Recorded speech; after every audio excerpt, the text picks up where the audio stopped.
வணக்கம் மக்களே, இந்த வீடியோவில் என்ன பார்க்க போகிறோன்னா, பிஎஃப் கணக்குடன் எல்ஐசி பாலிசி இணைப்பதனால இவ்வளோ நன்மைகளா, அதுக்கான பார்ட் 2 வீடியோ தான் இது. பார்ட் 1 பார்க்காதீங்க, பார்த்துட்டு வந்துடுங்க. நம்ம சேனலுக்கு யாராவது புதுசாக வந்திருந்தீங்கன்னா மறக்காமல் நம்ம சேனலை சப்ஸ்கிரைப் பண்ணி பெல் ஐக்கனை கிளிக் பண்ணி வச்சுக்கோங்க. இந்த வீடியோவுக்கு ஒரே ஒரு லைக்கு மட்டும் கொடுத்துருங்க. வாங்க வீடியோக்குள்ளே போகலாம். அதாவது பார்த்திங்கன்னா, இந்த பிஎஃப் கணக்கில் வந்து பார்த்திங்கன்னா எல்ஐசி பாலிசி எப்படி இணைக்கணும் அப்படிங்கிற வசதி இருக்குது. அது எப்படி இணைக்கணும், இது நிறைய பேருக்கு தெரிய வரதில்லை. இதனால் என்னென்ன பயன்கள்ங்கிறத பார்க்க போகிறோம். இது எப்படி இணைக்கிறது அப்படின்னு பார்க்கும்போது, இபிஎஃப்ஓட அதிகாரப்பூர்வ இணையதளமான www.epfindia.gov.in அந்த வெப்சைட்டை ஓப்பன் பண்ணிக்கோங்க. அதில் போய்ட்டு மெம்பர் இ-சேவா போர்ட்டலில் வந்து பார்த்திங்கன்னா உங்களோட யூஏஎன் நம்பர் மட்டும் பாஸ்வேர்டை பயன்படுத்தி லாகின் பண்ணிக்கோங்க. லாகின் பண்ணவுடனே அதில் வந்து கேஒய்சி டீட்டெயில்ஸ் பகுதிக்கு போயிட்டு எல்ஐசி பாலிசி என்பதை தேர்ந்தெடுக்கவும் அப்படின்னு சொல்லியிருக்காங்க.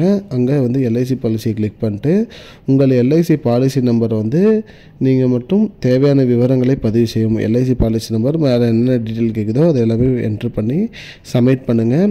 அதில் வந்து எம்ப்ளாயர் அல்லது இபிஎஃப்ஓ வெரிஃபிகேஷன் முடிஞ்சதுக்கப்புறம் பார்த்திங்கன்னா உங்கள் எல்ஐசி பாலிசி பிஎஃப் கணக்குடன் இணைக்கப்படும் சொல்லியிருக்காங்க. மேலும் வந்து பிஎஃப் கணக்குடன் எல்ஐசி பாலிசி இணைச்சால் இடிஎல்ஐ, அதாவது பார்த்திங்கன்னா எம்ப்ளாயீஸ் டெபாசிட் லிங்க்டு இன்சூரன்ஸ் திட்டத்தின் கீழே வந்து பார்த்திங்கன்னா பணியாளர்களுக்கு காப்பீட்டு பாதுகாப்பும் கிடைக்கும் அப்படின்னு சொல்லியிருக்காங்க. அந்த பணியாளர் உயிரிழந்தால் அவரது குடும்பத்திற்கு 2.5 லட்சம் முதல் 7 லட்சம் வரை வந்து பார்த்திங்கன்னா நிதி உதவி வழங்கப்படும்.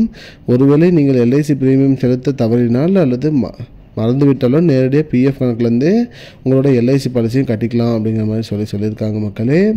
இதுதான் மக்களே இப்போதைக்கு வந்த முக்கியமான பயனுள்ள தகவல். இது போன்ற பயனுள்ள தகவலை தெரிஞ்சுக்கொள்ள நம்முடைய சேனலை மறக்காமல் சப்ஸ்கிரைப் பண்ணி வச்சுக்கோங்க. இந்த வீடியோவை உங்கள் ஃப்ரெண்ட்ஸ் அனைவருக்குமே ஷேர் பண்ணிவிடுங்க. நன்றி மக்களே, இன்னொரு வீடியோவில் சந்திப்போம். I don't understand your jokes, man. Because it's not a joke. முன்ன பின்ன தெரியாத ஒரு பையனுக்காக subscribe விடுற அந்த மனசு இருக்க, அதான் கடவுள்.